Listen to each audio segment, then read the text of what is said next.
આજે ગોપાષ્ટમીનો ઉત્સવ છે. આમાં શું છે કે ઉત્સવોના ઘણા બધા પ્રકારો હોય. અમુક લોકના ઉત્સવ હોય, અમુક શાસ્ત્રના ઉત્સવ હોય, તંત્રના ઉત્સવ હોય, અમુક શુદ્ધ પુષ્ટિ માર્ગી ઉત્સવ હોય.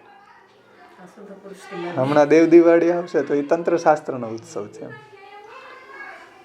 આ બધા રક્ષાબંધન એ બધા છે એ લોકના ઉત્સવ છે. અમુક વ્રજલીલાના, આ વ્રજલીલાનો પ્યોર વ્રજલીલાનો ઉત્સવ છે ગોપાષ્ટમી.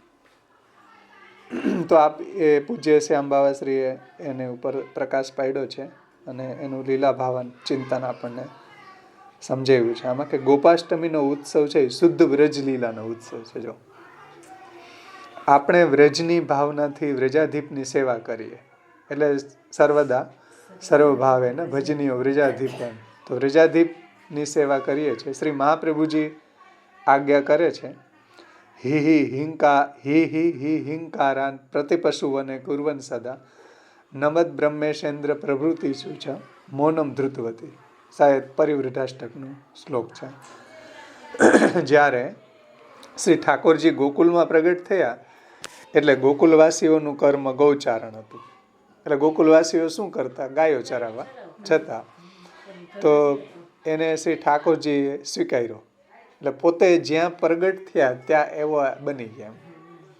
સમજાણું ને? ઠાકોરજી એનો બિઝનેસ સ્વીકાર્યો. નંદરાયજીની ઘરે પ્રગટ થયા તો નંદરાયજીનો જે બિઝનેસ હતો એ આપે સ્વીકાર્યો. એક વાત ધ્યાનથી સમજો કે આ ઘટના પ્રભુના સ્વભાવની સૂચક છે. સૂચક કયા અર્થમાં? કે જેમ રઘુકુલમાં ઠાકોરજી પ્રગટ થયા તો ધનુષ બાણ ચડાવતા શીખવા માટે આપ પધાર્યા. અલા ધનુષ બાણ ચલાવતા શીખવા માટે આપ પધાર્યા. એક ભગવાનનો આ એક સ્વભાવની સૂચક છે આ વાત એમ કે ભાઈ જ્યાં પ્રગટ થાય ત્યાં બની જાય. ડોક્ટરના છોકરાઓ એના રમકડા તમે જુઓ તો એના જેવા. હા, એટલે એ જ કરે. એટલે એ સ્વભાવની સૂચક વાત છે. અને ઋષિઓનું પછી રામચંદ્રજી પ્રગટ થયા તો ક્ષત્રિયોના બધા ધર્મોને અપનાવી લીધા એમ. એટલે ઋષિઓનું પ્રજાનું રક્ષણ કેવી રીતના કરવું એમાં શ્રી રામચંદ્રજી કુમાર અવસ્થામાં જ અભિરુચિ બતાવી એમ. આ અભિરુચિ આ વાતનું પ્રમાણ છે કે ભગવાન જ્યાં પ્રગટે છે ત્યાંનું રૂપ જ ફક્ત ધારણ કરે છે એટલું જ નહીં, ત્યાંના કર્તવ્યને પણ આપ ધારણ કરે છે. એટલે પ્રભુ જ્યાં પ્રગટ થાય ત્યાં એવું રૂપ ધારણ કરે એટલું નહીં, પણ એના જે બિઝનેસ, જે બી કર્તવ્ય હોય, એની જે બી શૈલી છે, સુવા, જાગવા, બેસવા, ખાવા પીવા, એ બધી અપનાવી લે. સમજાણું ને? બધું. આયરના ઘરમાં પ્રગટ થાય તો એને બાજરાનો રોટલો ને દૂધ અહીં જે હોય જ તો એને એ જ આનંદ લે એમ ઠાકોરજી. આપણી ઘરે પ્રગટ થાય તો આપણી બધી જ જીવનશૈલીને અપનાવી લે. એટલે શુદ્ધ પુષ્ટિ માર્ગી ઉત્સવ છે કે ભગવાન જેના ઘરમાં પ્રગટ થાય ત્યાં એવી બધી વાતને સ્વીકારે. એની હારે પ્રભુ સેટ થઈ જાય. મોડા ઉઠતા હોય તો એ મોડા ઉઠે. હા, એવી રીતના એમ ભગવાન પણ આપણા. એટલે આ શુદ્ધ પુષ્ટિ માર્ગી ઉત્સવ છે કે ભાઈ આપણા ઘરમાં જેમ નંદરાયજીની ઘરે પ્રભુ પ્રગટ થયા તો નંદરાયજીનો બિઝનેસ હતો ગાયો ચરાવવાનો, એ અપનાવી લીધો. ગોપો જેવી ચેષ્ટા કરતા ભગવાન એવા ચેષ્ટા કરે એમ.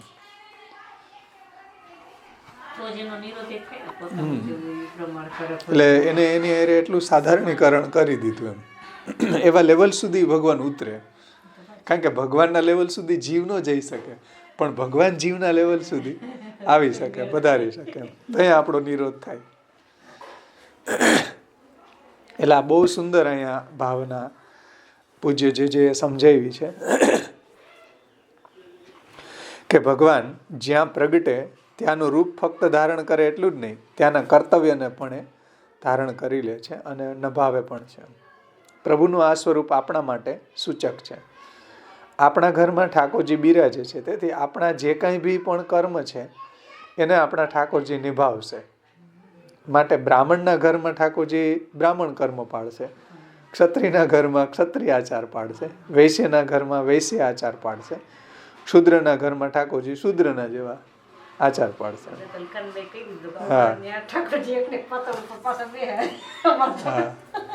મૈયા મેં કૈસી અપરસ તોડી.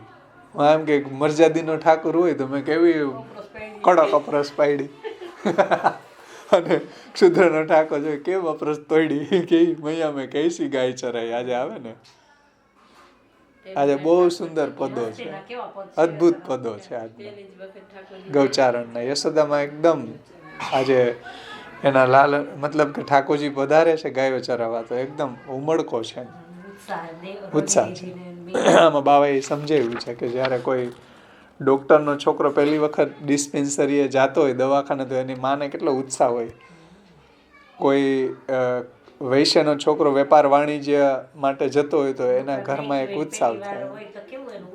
હા, એવી રીતના યશોદાજીને આજે ખૂબ ઉત્સાહ છે કારણ કે આ ઠાકોરજી પહેલી વખત ગાયો ચરાવવા માટે પધારે છે. તો ભગવાને આ વાતને ગીતાજીમાં પણ એ રીતે સમજાવી છે કે નમે પાર્થાસ્તિ કર્તવ્યમ ત્રિષુ લોકેષુ કિંચન નાનમવાપ્તમવાપ્તવ્યમ વર્તતે એવ ચ કર્મણિ. એટલે તારે કર્મ કરવા માટે એટલા માટે બાધિત થવું પડે છે કેમ કે તારે કર્મ, અહીંયા આનો અર્થ એવો થાય કે હે પાર્થ, ત્રણેય લોકની અંદર મારે કર્તવ્ય કાંઈ કરવા જેવું નથી એમ. નમે પાર્થાસ્તિ કર્તવ્યમ ત્રિષુ લોકેષુ કિંચન. એટલે ભગવાન અર્જુનજીને કહે છે કે ભાઈ મારે કંઈ ત્રણેય લોકની અંદર મારે કંઈ કર્તવ્ય નથી પ્રાપ્ત થતું એમ. પણ છતાં પણ હું અહીં કહે છે કે છતાં પણ હું કર્મમાં પ્રવૃત્ત થાઉં છું એમ. એટલે તારે કર્મ કરવા માટે એટલા માટે બાધિત થવું પડે કેમ કે તારે કર્મ કરીને કંઈક પ્રાપ્ત કરવું છે. ભગવાન એમ કે મારે કંઈ પ્રાપ્ત નથી કરવું. હા,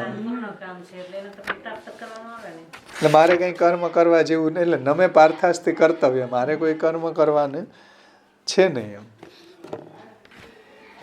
અને મારે કંઈ પ્રાપ્ત કરવાનું નથી. અર્જુનજીને ભગવાન કહે છે પણ મારે માટે આ ત્રણેય લોકમાં એવું કોઈ કર્મ નથી કે જેને મારે બાધિત થઈને નિભાવવું પડે એમ, કે હું એ કર્મને કરવા માટે બંધાયેલો હોઉં એવું નથી એમ. સમજાણું ને, કે એ કર્મને મારે બાધિત થઈને નિભાવવું પડે એવું મારે માટે નથી.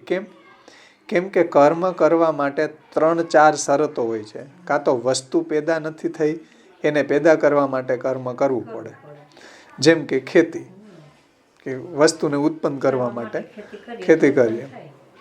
કાં તો કોઈ વસ્તુ પેદા થઈ છે પણ આપણને પ્રાપ્ત નથી થઈ તેથી એને પ્રાપ્ત કરવા માટે કર્મ કરવું પડે. જેમ આપણે કિશનગઢથી જયપુર જવું પડે એમ આપણે વાહન પકડવું પડે એમ. આ કર્મ આ કર્મ પ્રાપક કર્મ કહેવાશે, એટલે પ્રાપ્ત કરવાનું, પ્રાપક એની પ્રાપ્ત કરવાનું. પછી ઉત્પાદક કર્મ નહીં કહેવાય. ઉત્પાદક કર્મ ખેડૂત કરે છે. તેથી કેટલાક કર્મ ઉત્પાદક કર્મ હોય, કેટલાક કર્મ છે એ પ્રાપક હોય, તો કેટલાક સંસ્કાર માત્ર હોય કેટલાક કર્મ. આનાથી ઉત્પન્ન કે પ્રાપ્ત કાંઈ પણ નથી થતું, પણ સંસ્કારથી વસ્તુમાં સુધારો થાય. એટલે કેટલાક કર્મ પ્રાપકય નથી, ઉત્પાદકય નથી ને સંસ્કાર છે. કે ભાત છે એને તમે સિજાવો જલમાં કરીને ગેસ ઉપર, તો એ સંસ્કાર કર્મ કહેવાય. એનાથી શું થયું, એ સંસ્કાર થયો, એ ખાવા લાયક બની ગયા. આપણે ખાવા લાયક નહીં પણ ભૂખ ધરવા લાયક બની ગયા. તો એ રીતે અહીંયા કેટલાક સંસ્કારથી વસ્તુમાં સુધારો થાય છે, વાપરવા લાયક બને છે. જેમ કે ધૂળ સાફ કરવી, આ એક સંસ્કાર છે. અને તમે ચોખાનું વાત સમજી લો. આપણે ત્યાં વર્ણાશ્રમ અંતર્ગત 16 સંસ્કાર બતાવ્યા છે. આવા કર્મ ઘણા કારણોથી કરવામાં આવે છે, એટલે 16 સંસ્કાર. હા, એ 16 સંસ્કાર જે કરવામાં આવે એ સંસ્કાર કર્મ કહેવાય. પ્રાપક કર્મ, ઉત્પાદક કર્મ અને સંસ્કાર કર્મ. આપણે ત્યાં વર્ણાશ્રમ અંતર્ગત 16 સંસ્કાર બતાવ્યા છે. આવા કર્મ ઘણા કારણોથી કરવામાં આવે છે. પ્રભુ અર્જુનજીને કહી રહ્યા છે કે આવા કોઈ પણ હેતુથી બંધાઈને મારે કર્મ કરવાના નથી પડતા. એટલે આવા કોઈ હેતુથી હું કોઈ કર્મ નથી કરતો, કે કારણ કે પ્રાપક કર્મ અહીં બતાવે ને, ઉત્પાદક કર્મ, મારે કંઈ ઉત્પાદક આવે જ નહીં, મારે કંઈ પ્રાપ્ત નથી કરવું, મારે કંઈ સંસ્કાર નથી કરવો, તો મારે એ એંગલથી કોઈ બંધાયેલો નથી. કેમ કે પ્રભુને કંઈ પણ અપ્રાપ્ય નથી. તેથી કંઈક પણ પ્રાપ્ત કરવા માટે પ્રભુને કાંઈ કર્મ કરવું પડતું નથી. કારણ કે જે વસ્તુ આપણને પ્રાપ્ત ન હોય એટલે આપણે એ કર્મ કરીને, ખેતી કરીને એ પાકને પ્રાપ્ત કરીએ. એવું ભગવાનને તો બધું પ્રાપ્ત જ છે, તો ભગવાનને કોઈ પ્રાપક કર્મ કરવાનું નથી એમ. એટલે આવા કોઈ પણ હેતુથી બંધાઈને ભગવાન એમ કે છે અર્જુનજીને મારે કર્મ કરવા પડતા નથી, કેમ કે પ્રભુને કોઈ પણ અપ્રાપ્ય નથી. તેથી કંઈક પ્રાપ્ત કરવા માટે પ્રભુને કોઈ કર્મ કરવું નથી પડતું. પ્રભુ સિવાય જે કાંઈ બી છે જ નહીં, પ્રભુના સિવાય કાંઈ છે જ નહીં, તો તે મેળવશે કોને? પ્રાપક કર્મનો કોઈ પ્રશ્ન જ ઊભો ન થાય, કારણ કે બધા રૂપ એના જ છે. મેળવશે તો ખુદને જ મેળવશે. આવી રીતના પ્રભુને કંઈ પેદા કરવા માટે પણ કોઈ કર્મ કરવા પડતું નથી, કેમ કે આપે ઈચ્છા માત્રથી સમગ્ર સૃષ્ટિ પ્રગટ કરી દીધી. કોઈ વસ્તુને પેદા કરવા માટે આપણે કંઈક કર્મ કરવું પડે. ભગવાને તો ખાલી સત્ય સંકલ્પ તો વિષ્ણુ એને સમજાવવા માટે આ શ્રુતિ આપી કે ભગવાન છે ઈચ્છા માત્રથી જ બધું પ્રગટ કરી દે એમ. સ ઈક્ષાન ચક્રે એટલે ભગવાને ઈચ્છા કરી. સ ઈક્ષાંગ ચક્રે સ આત્માનમ દ્વેધા પાતયત એટલે ભગવાને ઈચ્છા કરી કે ભાઈ હું એકમાંથી અનેક થાવ. તસ્માદ વા એ તસ્માદ આત્મન આકાશ સંભૂત પછી એમાંથી આકાશ ઉત્પન્ન થયું. એટલે ભગવાને જ્યારે ઈચ્છા કરી ત્યારે આખી સૃષ્ટિનો ક્રમ આ રીતે થયો. કહેવાનું તાત્પર્ય એ છે કે ભગવાનની ઈચ્છા માત્રથી સમગ્ર સૃષ્ટિ પ્રગટ કરી દે છે. હવે રહી વાત સંસ્કારની. કોઈ સ્થૂળ પથ્થર હોય એને છીણીને શિલ્પીકાર છે એ મૂર્તિ બનાવે, પણ આવી પરાધીનતા પ્રભુમાં નથી. આપણા પુરાણો એવી કથાઓથી ભરપૂર છે કે વરદાન દેવા માત્રથી જ લોકો સુધરી જાય. ગાયત્રી મંત્ર આપણને એ શીખવાડે છે કે ભગવાન આપણી બુદ્ધિને પ્રેરણા આપે છે. ધિયો યો ન પ્રચોદયા બોલીએ ને, ધિયો યો ન બુદ્ધિ પ્રેરક કૃષ્ણસ્ય પાદ પદ્મ પ્રસિદ્ધ હતું. એ આપણી બોચી પકડીને કોઈ પણ કર્મ નથી કરાવતો, પ્રેરણા આપે છે. તેથી સંસ્કાર કર્મ કરવાની એને આવશ્યકતા ભગવાનને નથી. પણ છતાં પણ ભગવાન કંઈક ને કંઈક ભગવાન કહે છે કે જો કે મારે કરવું પડે એવું કોઈ પણ કર્મ નથી, છતાં પણ હું જે સંદર્ભમાં પ્રગટ થયો એ સંદર્ભમાં કરવાના જે બી કર્મ છે એને હું સંપૂર્ણપણે કરું છું. હા, કે ભાઈ ક્ષત્રિયોમાં પ્રગટ થયો તો ક્ષત્રિયોના બધા કર્મ કરું. હા, તો નંદરાયજીના બધા બિઝનેસ વગેરેને અપનાવી લીધા. એવી રીતના ભગવાન છે વૈશ્યમાં પ્રગટ થાય તો એમાં એવા કર્મ કરે, બધી જ રીતે. હા, જ્યાં પ્રભુ પ્રગટ થાય એના બધા કર્મો કરે. જેમ દ્વારકા લીલામાં વર્ણન આવે કે પ્રભુ સવારમાં વહેલા ઉઠી જતા, પછી સ્નાન આદિ કરીને બ્રાહ્મણોને દાન આપતા, ગાયોનું દાન કરતા, બધું જ જે રાજાએ કરવાનું હોય એ બધું ત્યાં કરતા એમ. અર્જુને કારણ પૂછ્યું તો ભગવાન એને જવાબમાં કહ્યું કે યદિ હ્યયમ ન વર્તેયમ જાતુ કર્મણ્યત ઇન્દ્રિયત મમ વર્તમાનું વર્તન્તે મનુષ્યા પાર્થ સર્વશ ઉત્સિદેયુર ઇમે લોકા ન કુર્યા કર્મ ચેદહમ શંકરસ્ય ચ કર્તાસ્યામ અપહન્યાત ઇમા પ્રજા. હું કર્મ નહીં કરું તો લોકો મને આદર્શ બનાવીને તેઓ પણ કર્મ નહીં કરે. એટલે હું જો ન કરું તો ભાઈ લોકો મને જ આદર્શ બનાવે. હા, આપણે શું કરે? એટલે અજગર કરે ને ચાકરી, પંછી કરે ને કામ, દાંત મલ્લુકા કહે ગયે સબકા દાતા રામ. રામ બધાના દાતા છે એ વાત સાચી છે, પણ આ વચનનો ઉપયોગ અકર્મી માણસ વધારે કરતો હોય. રામ ઉપર પૂર્ણ વિશ્વાસ રાખીને બેસવું એ તો વિરલા યોગીનું કોઈ કામ છે, બધાના વશની વાત નથી એમ. પછી આમાં એક દ્રષ્ટાંત આપ્યું, એ નથી લેતો આગળ. 202 પેજ ઉપર બીજો પેરા. પ્રભુ જેની વચ્ચે બિરાજી રહ્યા છે તેને અનુરૂપ થવાની જે લીલા પ્રગટ કરી તેનો ઉત્સવ ગોપાષ્ટમી. આ બહુ મીઠી વાત છે. આ એક લીટીમાં એને આ ઉત્સવનું રહસ્ય સમજાવી દીધું કે પ્રભુ જેની વચ્ચે બિરાજી રહ્યા છે એને અનુરૂપ થવાની જે લીલા પ્રગટ કરી ભગવાને એનો ઉત્સવ ગોપાષ્ટમી. જેની વચ્ચે માનો કે આપણા ઘરમાં બિરાઈ જાય તો આપણી બધી રહેણી કહેણીને અપનાવી લીધી. તાજ બીબીના ઘરમાં પ્રગટ થયા તો તાજ બીબી મોમેડિયન પોશાક પહેરતી, શતરંજ ખેલતી, તો ત્યાંનો શતરંજનો શોખ જાગી ગયો ભગવાનને. એના જે સુથન પટકા એના જુઓ તમે, મોમેડિયન શિંગાર પહેરવા માંડી ગયા. તો જ્યાંનો ઠાકુર હોય એને એ ઘરની બધી પ્રણાલીઓ પોતે હેબિટ એને પડી જાય. જેમ મથુરેશજી છે, ગિરધરજીની ઘરે પધાર્યા તો એને 56 ભોગ ધર્યો તો એમ કીધું ભાઈ છોલા જેવી મજા ન આવી. તો એ શું છે, પદ્મનાભદાસજીના ઘરની હેબિટ એને પ્રભુને પડી ગઈ. એટલા બધા એને અનુરૂપ થઈ ગયા કે જે ઘરમાં પ્રભુ બિરાઈ જાય. ધાણીપુણીનો આ 252 પ્રસંગ આવે કે ધાણીપુણી છે એ ઓલી ધાણી રેટીઓ કાઢતી હોય ને ઠાકોરજી ધાણીપુણી હરો કે બીજી નિષ્કિંચન હતી એમ. ધાણીપુણી ધરે રોજ ઠાકોરજીને. તો એ ઠાકોરજી રાતે સૂતી વખતે ધાણીપુણી એવું બોલ્યા જ કરે ને. તે એક બાલક ત્યાં પધાર્યા તો એ ઠાકોરજી બહુ એને ગમી ગયા, લઈ ગયા તો ઠાકોરજી સુવે નહીં, ધાણીપુણી બોલ્યા કરે. બાલકને પાછા બીજે દિવસે પધરાવા આવે કે એના વગર રે જ નહીં કે તે પાછા આવ્યા. બહુ સરસ 252 પ્રસંગ છે. કહેવાનું તાત્પર્ય છે કે ભગવાન જેની વચ્ચે બિરાજી રહ્યા છે એને અનુરૂપ થવાની લીલા પ્રભુ પ્રગટ કરે. એટલે આપણા ઘરમાં પધાર્યા તો આપણી બધી રહેણી કેણી પ્રભુ અપનાવી લે. એટલે એ અહીંયા ગોપાષ્ટમીના ઉત્સવનું રહસ્ય છે કે ભાઈ પ્રભુ ગાયો ચરાવવા પધારે તો નંદરાયજી ગાયો ચરાવવા જતા, ગોપ સખાઓ બધા, તો ભગવાને પણ એ અપનાવી લીધું. એનું રહસ્ય આ જ છે, આપણા ઘરમાં પધાર્યા તો આપણા ઘરની બધી જ ખાવા પીવા, ઉઠવા બેસવા, જાગવા સુવા બધી જ રહેણી કેણીને આપણા ઠાકોરજીએ અપનાવી લીધી એમ.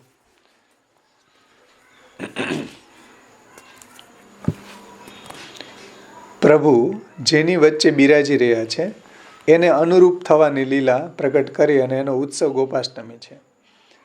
અને પ્રભુની ભક્ત સમાજાનુરૂપતા, એટલે ભક્તના સમાજને અનુરૂપ થઈ ગયા, ભક્ત સમાજાનુરૂપતા. હું આટલા વખતથી બતાવી રહ્યો છું કે ઠાકુર આપણી કક્ષાનો હોવો જોઈએ તો આપણને એની સાથે રેલીસ કરીએ ને. તે ઠાકુરજીએ ગોપાષ્ટમીના દિવસે બતાવ્યું છે. બાવા એમ કહે છે કે હું આટલા વખતથી બતાવી રહ્યો છું કે ઠાકુર આપણી કક્ષાનો હોવો જોઈએ. એ ઠાકુરજીએ ગોપાષ્ટમીના દિવસે બતાવી દીધું. તેથી એટલે મહારાજો પછી ભલે કહેતા હોય કે તમારી ઘરે આ નથી, બપરસ નથી, મેણ નથી, મરજાદ નથી, રાગ ભોગ શિંગાર નથી, ફૂલઘર નથી, પાનઘર નથી, સયા મંદિર નથી, સિંહાસન નથી, પણ એવું છે જ નહીં. નંદરાયજીની ઘરે આ કાંઈ નહોતું, છતાંય ઠાકોરજી ત્યાં ગોબરમાંથી આપણે તો એને પ્રમોશન આપ્યું, સામે માથે સારા સિંહાસન ઉપર પધરાવ્યા. ત્યાં તો ગોબર વ્રજ પંકાંગ લેપનાય નમઃ, વ્રજના કાદવ લેપાયેલો છે એવા ભગવાનનું સ્વરૂપ. આપણે તો ઠાકોરજીને બહુ સિંહાસન ઉપર પધરાવ્યા છે. કોણ કીચબ ખૂંદે આવે ને એના પદોમાં. એટલે કહેવાનું તાત્પર્ય છે કે એવું ગિલ્ટી ફીલ ન કરવું છે, એવો હતાશાનો ભાવ આપણી અંદર પ્રગટ ન થવો જોઈએ કે ઓહો હવેલીમાં જ વૈભવ હોય છે જાણે. એવું નથી. ભગવાન કોઈ વૈભવનો મોહતાજ નથી. આપણા ઘરમાં જે વસ્તુ છે, જેવી આપણી બધી જીવન જીવવાની શૈલી છે એને આપણા ઠાકોરજી અપનાવી લે. હવે બધા વાર્તાઓમાંથી આ રહસ્ય નીકળે, પણ બાઇડિંગ ખોલી નાખ્યા તો આ રહસ્ય ન સમજાણું. બધી વાર્તાને તમે જુઓ, જેની ઘરે જેવા પદ્મનાભદાસજીનો પ્રસંગ જુઓ, જેટલા બી ભગવદીઓના પ્રસંગ તમે જુઓ, હા બાજરીના 252 બાજરીના દાણા ધરાવે છે, એના ઘરમાં કાંઈ નથી. એને અનુરૂપ થઈ ગયા ઠાકોરજી. ત્યાં મરડી નથી માગતા. ગુસાઈજી કીધું કે ભાઈ મને આપજો.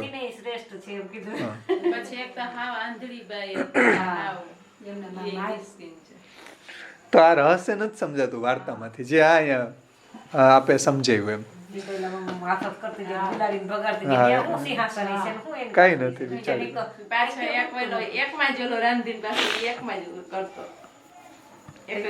મથનીમાં એમાં ને એમાં રસોઈ કરી નીની મથની રાખી દે. પાછી વ્રજમાં જાય ને વ્રજરથ થી લીપી દે, એ છોવાય નહીં. અને ભાવના એવી હતી કે ભાઈ આટલા રૂપિયાની મથની ખરીદી, એના કરતા હું સામગ્રી ન રોગાવું, આ પ્રશ્ન પિંજણમાં આટલું બગાડું. એના કરતા એટલા રૂપિયાની હું સામગ્રી ન ધરું. એ સાવ અભણ હતો. અભણ વૈષ્ણવને એ વાત સમજાય જાય.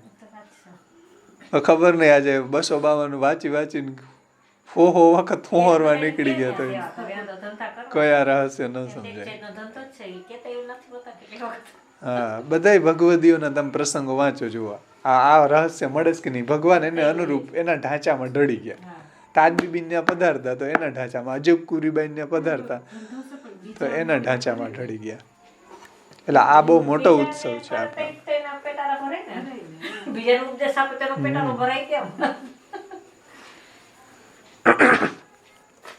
આગળ કહે છે, તેથી આપણા ઠાકોરજી બહુ સુંદર વાત કહે છે કે હું આટલા વખતથી બતાવી રહ્યો છું કે ઠાકોરજી આપણી કક્ષાના હોવા જોઈએ. તે ઠાકોરજીએ હમણાં જ એક બહુ સુંદર બાવાશ્રીના વચનામૃત સાંભળતો તો એમાં એને પ્રસંગ સમજાવ્યો કે એક વૈષ્ણવ મારી ઘરે આવ્યા, બહુ સારા ભાવવાળા હતા. એને ઠાકોરજી પધરાવ્યા, બ્રહ્મસંબંધ આપ્યું અને સેવાની સ્ટાર્ટ કરી. એને પૂછ્યું કે ભાઈ કેમ સેવા કરવી? તો કે જેમ તમારા, એને 2 છોકરા હતા, કે જેમ તમારા 2 છોકરાને તમે મોટા કર્યા એમાંની સેવા કરજો, એમ કહી દીધું.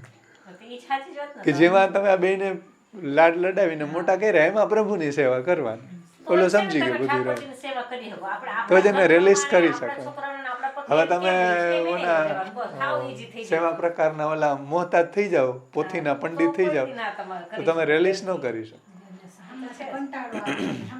હા, પોથીના પંડિત થઈ જાઓ ઓ એમાં એટલી સામગ્રીના થપ્પા મારી દીધા હોય, એમાં કઈ બંધારણ જે છે ને એ આપણને રિલીઝ ન કરવા દે. મતલબ કે એ કોઈ મેનુ નથી હોટલનું કે આજે આટલી આઈટમ તો આવી જ જોઈએ, પછી ગમે એમ કરીને મારી મચડીને ઘરના સભ્યોને ક્લેશ થતો હોય તો એનું કરવું. આ હે ને વેઠ કહેવાય, સેવા ન કહેવાય. એટલે બાવાશ્રી કે મેં પછી ઠાકોરજી પધરાવી દીધા. પછી કોઈ કારણોસર એની ઘરે જવાનું થયું, તો એની ઘરે જવાનું થયું તો પછી ત્યાં જે પ્રસંગ હતો એ પૂરો થઈ ગયો. પછી કે હું નીકળતો હતો, મેં બધાને કીધું એના પરિવારને કે હવે હું જાઉં છું એમ. તો એનો છોકરોએ કીધું કે જે તમે મારા ઠાકોરજીની આજ્ઞા નહીં લ્યો, અમારે બધાની લીધી. તો એને ગાન પકડી ગયા કે હા ખોટું ભૂલ છે મારી, પાછા ઠાકોરજીની આજ્ઞા લઈને પછી કે જો તમારા છોકરા ને તમે જેમ ઉછેર્યા એમ આને ઉછેરજો તો એ ઘરનો સભ્ય થયો ને. તો અમારા બધા સભ્યોની તમે આજ્ઞા લીધી એટલે જવા માટે કીધું, ઠાકોરજીને કેમ ભૂલી? એ હું કાન પકડી ગયો. કેટલી મીઠી વાત છે. એનું નામ જીવા કહેવાય ઠાકોરજી.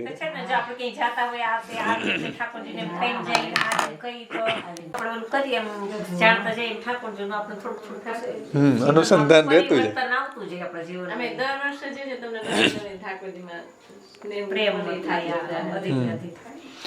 એટલે આપશ્રી અહીં કહે છે કે તેથી આપણા ઠાકોરજી વેણુવેત્ર કંબલ ધરે છે, જે ગોવાળિયાની વસ્તુઓ છે.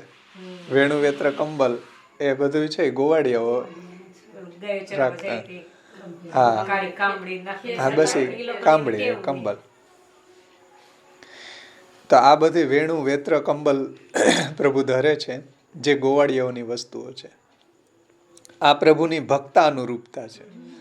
પ્રભુ ભક્તાનુરૂપ હશે તો ભક્ત પ્રભુના અનુરૂપ થઈ શકશે. આ બહુ મીઠી વાત છે કે પ્રભુ ભક્તાનુરૂપ હશે એટલે પ્રભુ ભક્તાનુરૂપ બને તો ભક્ત પ્રભુના અનુરૂપ થઈ શકે એમ. આ શ્રી મહાપ્રભુજીનો સિદ્ધાંત છે. જો ભગવાન ભક્તાનુરૂપ ન થાય તો ભક્તનું એટલું સામર્થ્ય નથી કે પોતે ભગવદ અનુરૂપ બની શકે.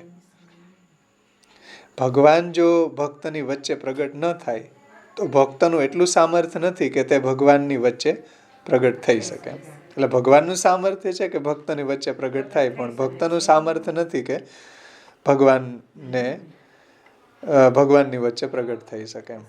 એટલે આ પ્રસંગ બન્યો ને ત્યાં ગોકુલની બાજુમાં તરાડા ઓલો ફાઈટી વેખડ અને મોટું તાળ જેવડા પ્રગટ થયા. હવે એની સેવા કેમ કરવી? મહાપ્રભુજી કે અનુરૂપ બનો ભક્તને. આચાર્યજી ગોદીમાં બિરાય છે એવડા પ્રભુ થયા, અનુરૂપ થયા, પછી સેવામાં પધરાવ્યા. એટલે ભગવાન છે એ ભક્તને અનુરૂપ બને છે. અને તકલીફ પાછી એ છે કે જો કદાચ ભક્ત ભગવાનની વચ્ચે પ્રગટ થઈ જાય તો અહીં ભૂતલ ઉપર લોકો છાતી કૂટીને રોવે એટલે કદાચ ભક્ત ભગવાનની વચ્ચે એટલે વૈકુંઠમાં પૂગી જાય એમ. ભક્ત જો ભગવાનની વચ્ચે પ્રગટ થઈ જાય, મતલબ કે ભક્ત જે છે ભગવાન પાસે ચાલ્યો જાય, તો બધા લોકો અહીંયા શોક સભા કરે. એટલે ભૂતલ ઉપર બધા છાતી કૂટી કૂટીને રોવા લાગશે, શોક સભાઓ કરશે કે આમનો તો વૈકુંઠવાસ થઈ ગયો. વૈકુંઠવાસ થયો એ સારી વાત થઈ કે ખરાબ વાત થઈ એમ? એટલે શોક સભા થોડી કરવાની. શોક સભા હોય કે ભાઈ આનંદ સભા હોય કે ભાઈ પ્રભુના વૈકુંઠ ધામમાં પહોંચી ગયા. પણ લોકો શોક સભામાં કહે છે કે અમે ખેદના સાથે જણાવીએ છીએ કે અમારા પિતાશ્રીનો વૈકુંઠવાસ થઈ ગયો. હવે વૈકુંઠવાસ થયો એ સારી વાત થઈ કે ખેદ કરવાનો હોય એમ? એટલે સારી વાત થઈ કે ખરાબ વાત થઈ? પણ લોકો શોક સભામાં કહે છે કે અમે ખેદ સાથે જણાવીએ છીએ કે અમારા પિતાનો વૈકુંઠવાસ થઈ ગયો. ખેદ સાથે જણાવવાનું ન હોય એમ. વૈકુંઠવાસ થઈ ગયો તેનું તમને દુઃખ વ્યક્ત કરો છો. એનો મતલબ શું થયો કે વૈકુંઠવાસ થઈ ગયો એનું તમે દુઃખ વ્યક્ત કરે છો. એટલે તમે શું નરકવાસ થયા એમ ઈચ્છતા હતા? હા, કે આમાં તમને વૈકુંઠવાસ થવામાં જો દુઃખ હોય તો એનો મતલબ શું તમે નરકવાસ ઈચ્છતા હતા? તમે ઈચ્છતા શું હતા એનો ખુલાસો કરવાનો. આમાં ખેદની શું વાત છે? પણ માણસની આ તકલીફ છે. જો કોઈ ભગવાનની વચ્ચે ચાલ્યો જાય તો પણ લોકો દુઃખી થાય છે. હકીકત તો એ છે કે માણસ જ્યારે જન્મે છે ત્યારે રોતો રોતો જન્મે છે, અને જ્યારે મરે છે ત્યારે એની પાછળ બધા લોકો રોતા હોય છે. એટલે જન્મે ત્યારે એ રોતો હોય, જાય ત્યારે બીજા બધા રોતા હોય. કોઈ સાચું કોઈ ખોટું બધું. તેથી માણસનું જીવન રોવાથી શરૂ થાય છે અને રોવાથી પૂરું થાય. પણ ભગવાન જ્યારે માણસની વચ્ચે પ્રગટ થાય તો આનંદ જ છે. બ્રજ ભયો મહર કે પૂત જબ યહ બાત સુની આનંદે સબ લોગ ગોકુલ ગણિત ગુની. ઉપનિષદ પણ એમ કહે છે કે આનંદાધ્યેવ ખલવિમાની ભૂતાની જાયંતે આનંદેન જાતાની જીવંતી આનંદેન પ્રયંતી અભિષમ વિશંતિ તદ્વિ જિજ્ઞાસસ્વ તદ બ્રહ્મ. એટલે આનંદમાંથી આ બધું પ્રગટ થાય છે, આનંદમાં બધું સ્થિત છે અને આનંદ તરફ જઈ રહ્યું છે, અને આનંદમાં બધું વિશંતિ અને આનંદમાં બધું લઈ પામશે. ભગવાનનું સ્વરૂપ આવું હોવાથી જ્યારે ભગવાન આપણી વચ્ચે, એટલે આનંદરૂપ હોવાથી, પરમાનંદરૂપ હોવાથી ભગવાન આપણી વચ્ચે જ્યારે પ્રગટ થાય ત્યારે આનંદથી જ બધા કર્મ કરે છે. ભગવાન તો આપણા અનુરૂપ થવા એટલા બધા તૈયાર છે કે જેમ કાચી માટીનો લોંદો, કાચી માટીના લોંદાને તમે જેમ બનાવવું હોય એવા ભગવાને આપને અનુરૂપ થવા તૈયાર છે. હા, જેમ વાળવા એમ વળી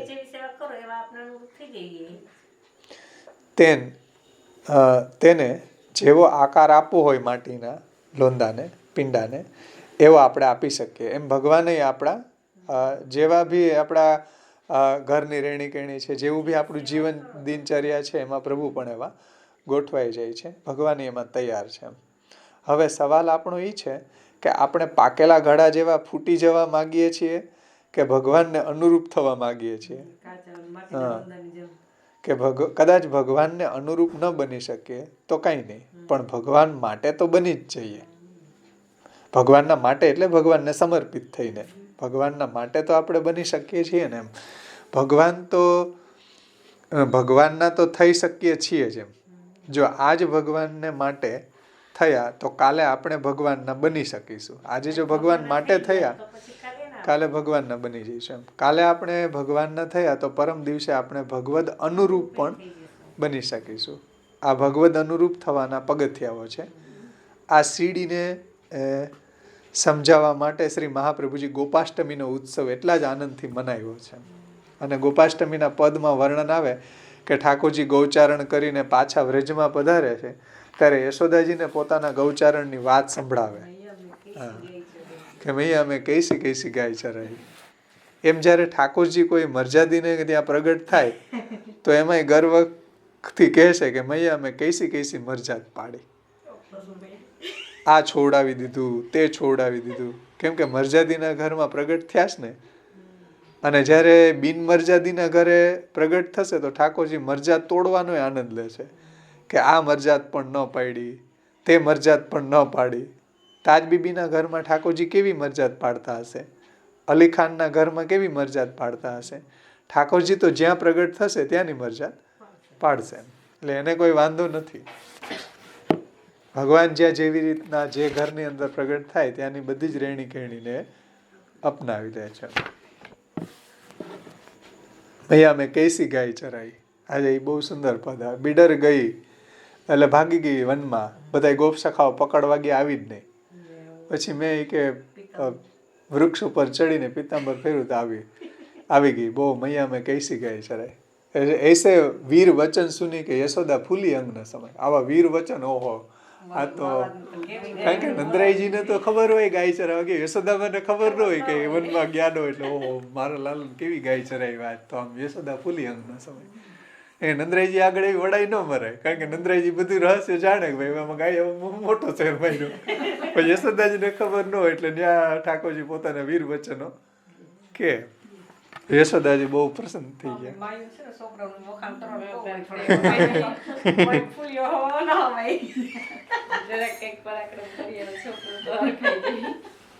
એટલે યશોદામાં પણ બહુ હરખાઈ પ્રસન્ન થઈ જાય છે કે જો આમ પડવામાં આવે, હોન ચરાયો ગયા મૈયા મેં હોન ચરાવ ગઈ, દુઃખ થાય મેરે પાવ. હવે આ બધા ભાગ્ય મને દોડાવે બધા, પછી યશોદા ખીજાણા બધા ગોપ સખાઓને કે તમે આને દોડાવો છો.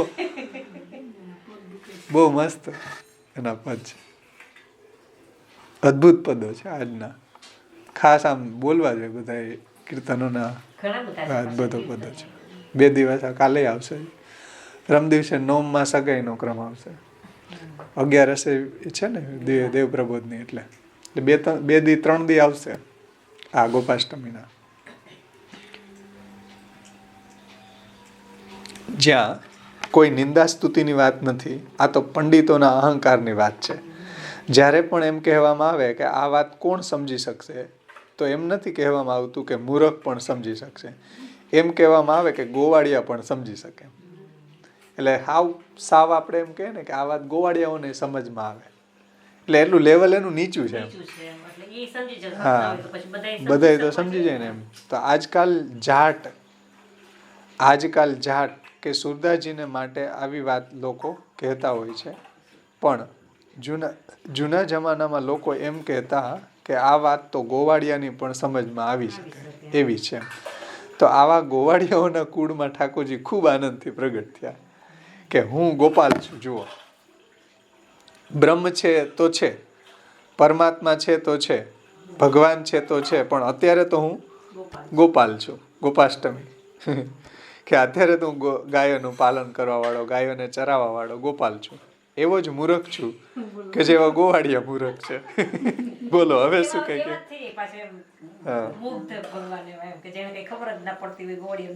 હા, આજે ઓલા પદો હમણાં આવતા હતા સરસ લીલાના, એમાં આવે કે ઠાકોરજીને ટટલી આંગળીએ ગોવર્ધન ધર્યો તો બધા ગોવાળીઓએ લાકડીના ટેકા ભરાય, એટલે એને એમ થયું કે આ લાલનને થોડીક આપણે હેલ્પ કરીએ.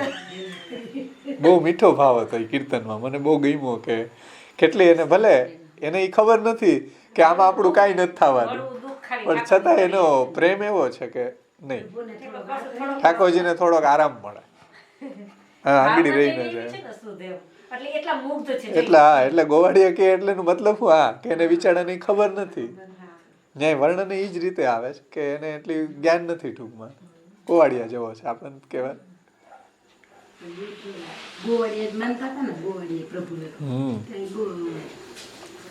એની હારે પ્રગટ થયો તે મુક્ત થાવ. નાના છોકરા કેમ આપણે એના જેવું કરીએ તો એને ગમે, એની જેમ આ એવા ઓલા છે મુગ્ધ, તો એની હારે એવા થાય તો એને નિરોધ થાય ને. આગળ કહે છે થોડું જ છે હવે. યશોદાજીએ એટલે આ રીતે બ્રહ્મ હોય તો હોય એમ, પણ અત્યારે તો હું ગોપાલ છું. એવો જ મૂર્ખ કે જેવા ગોવાળીઓ. બોલો હવે શું કેવું છે કઈ તમારે? ઠાકોરજીએ જે પરિવેશમાં પ્રગટ થયા છે એનું આટલું અભિમાન પાછા કરે ભગવાન, એમ કે ભાઈ જો હું ગોવાળીઓ છું. બોલો, એટલે જે પરિવેશમાં પ્રગટ થયા એનું પાછું એને ગૌરવ છે એમ. તેથી આપ યશોદાજીને કહી રહ્યા છે કે મૈયા, મેં કેવી રીતના ગાય ચરાવી. એક ગાય જંગલમાં ભાગી ગઈ એને રોકીને હું ગાયોના ધણમાં પાછો લઈ આવ્યો. જુઓ મૈયા મેં કૈસી ગાય ચરાવી. કેવી રીતના ગાય ચરાવી, જાણે કે ઠાકોરજી યશોદાજીની સામે પોતાનો અભિમાન પ્રગટ કરી રહ્યા છે, એટલે વડાઈ કરે છે કે જુઓ હું કેવું કામ કરી આવ્યો. આમ જ્યારે તમે તમારા ઘરમાં ઠાકોરજીને પધરાવીને આ ભાવથી ગોપાષ્ટમીનો ઉત્સવ મનાવશો ત્યારે તમારા કુળનું પણ અભિમાન ઠાકોરજી પ્રગટ કરશે કે ભાઈ જો હું આનો ઠાકોર છું, પદ્મનાભદાસનો ઠાકોર છું, એમ મથુરેશજી તો પદ્મનાભદાસનો હું ઠાકોર છું. તો એવી રીતના ભગવાન પણ ગૌરવ કરશે કે હું આ ફલાણા વૈષ્ણવનો આ વૈષ્ણવનો ઠાકોર છું. અને વર્ત એવ ચ કર્મણી ના ભાવથી ઠાકોરજી તમારા કુલના કર્મને પણ પોતાના કર્મ માનશે. આગળ આ શ્લોક આવ્યો ને અર્જુનજીનો, વર્તાવ કે મારે કંઈ કરવા જેવું નથી છતાં પણ હું કરું છું. એમ ભગવાન પણ આપણા ઘરમાં પ્રગટ થાય તો આપણા જે બી કર્મ, માનો કે લગ્ન હોય તો એ શહેરો ધરે કે ભાઈ ઘરના પરિવારના સભ્યોના લગ્ન છે તો એની સાથે રેલીસ કરે, એ શહેરો ધરે એમ. એટલે એ બધી રેલિસમેન્ટની વાત છે, ભગવાન સાથે આનંદ લેવાની વાત છે.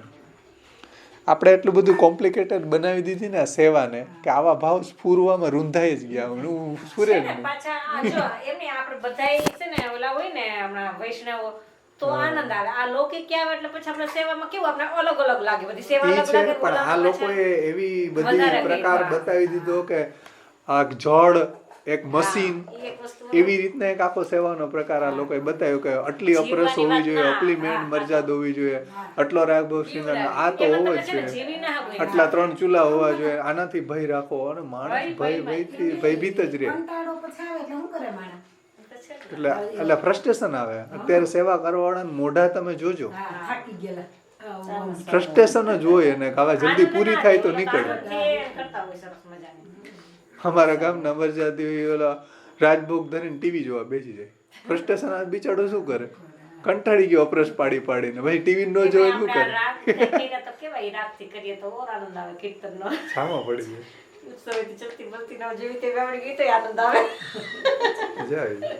બધા અદભુત છે. એને તાન ચડી ગયું છે.